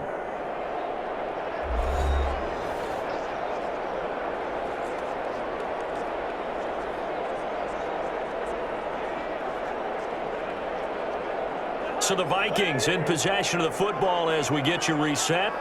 And let's see what they've come up with offensively after having time to talk it over. And good penetration here. He'll get this down only to about the 49-yard line.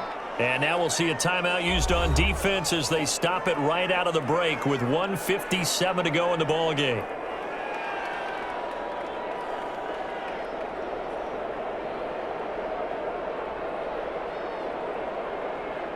The run only got a yard. Here's 2nd and 9.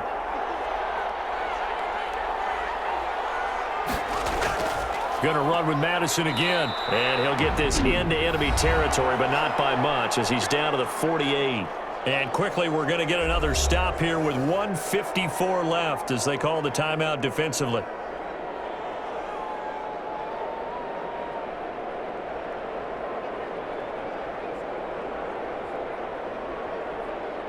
And for the Falcons, 5 men in the secondary, now on 3rd. They'll try and run some clock here as they keep it on the ground. And it's a big play there on 3rd down, but with the marker on the field, I don't think it's going to hold. Let's see.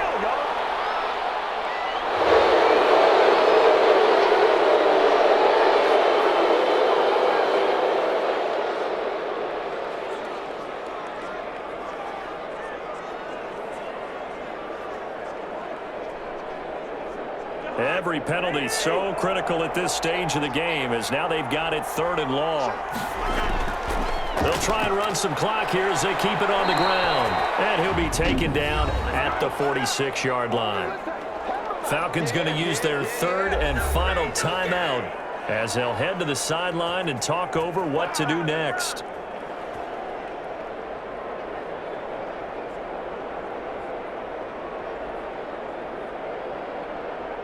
Here's Britton Colquitt now as he's on for the 5th time here today. And he deserves a bronze leg as he gets this one away. And the fair catch is taken at about the 13-yard line here. 37 yards on the punt with no return. And the Falcons will get it 1st and 10 from deep in their own territory. So Ryan and the Falcons down 20-13, just over 1:40 to play. Needing to go pretty much the length of the football field as they have it 1st and 10.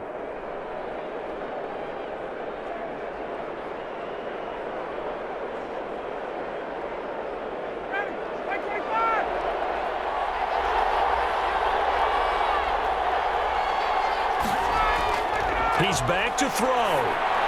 And he's taken down, but not before he gets this across the 25-yard line. First down yardage on the first play of the drive. Give him 14. Obviously a big first down right there. Yeah, they still got to hustle. They got to get up to the line of scrimmage and get set. But I don't think necessarily you need to spike it. But they've got to continue to move quickly. First down now, but that clock rolling.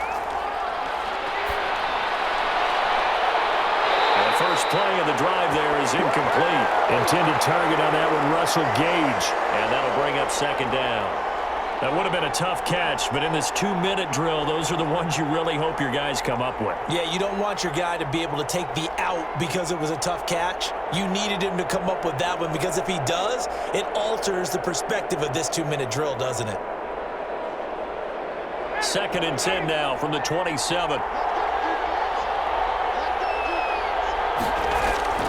Ryan to throw. And, a crusher there as it's intercepted. Picked up by Mike Hughes. And he's going to score. It's a Viking touchdown.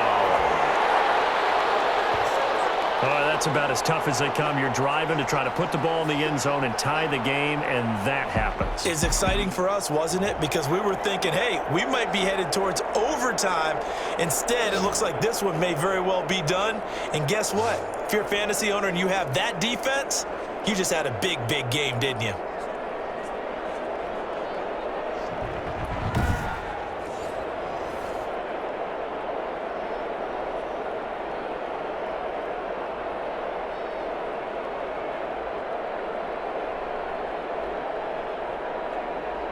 Here's Bailey now for the extra point.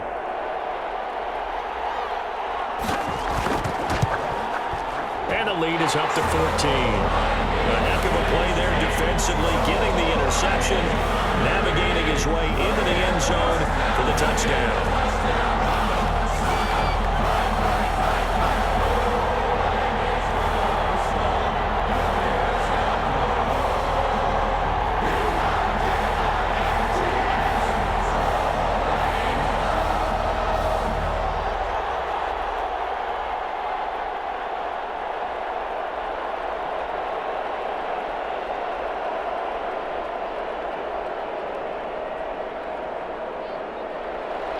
So they'll get another shot on offense following that pick six. And now the kick is away. That'll be taken about a yard deep. And he's able to get this across the 20, but not by much as he's marked down officially at the 21. So out come the Falcons now.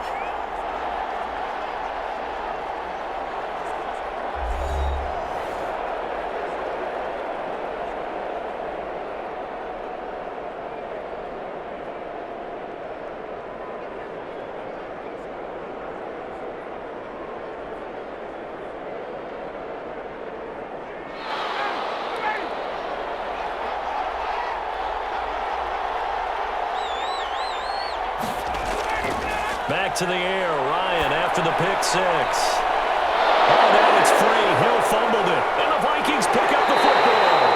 And the return will stop right around the 25. Well, that drive wasn't a case of wanting to put points on the board.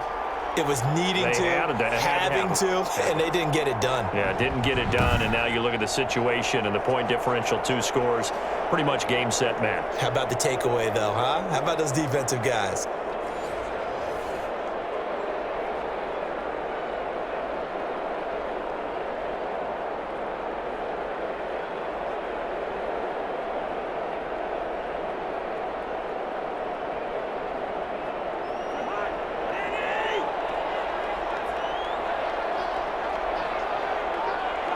Victory formation time for the Vikings as they'll take a knee here.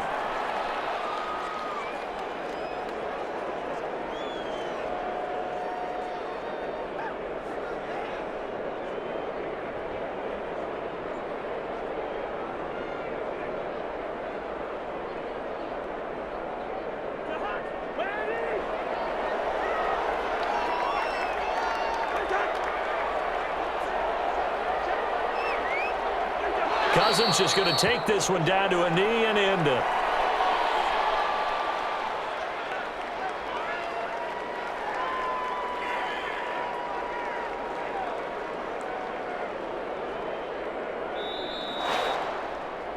And Charles, I think when the schedule comes out, all teams, no matter where they're predicted to finish, talk about protecting your home turf. They were able to do that here in this one. Similar to a tennis match, right? Not letting them break your serve.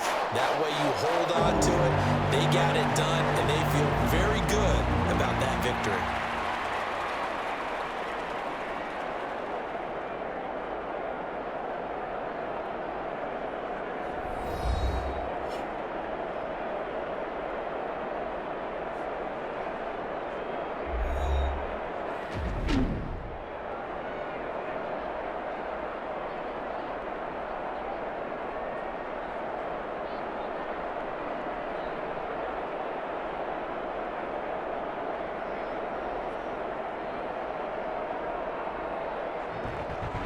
So that'll just about do it for Charles Davis. I'm Brandon Gaudin. You've been watching the NFL on EA Sports. For more, log on to easports.com. It's a win for the Vikings as we say so long from Minneapolis.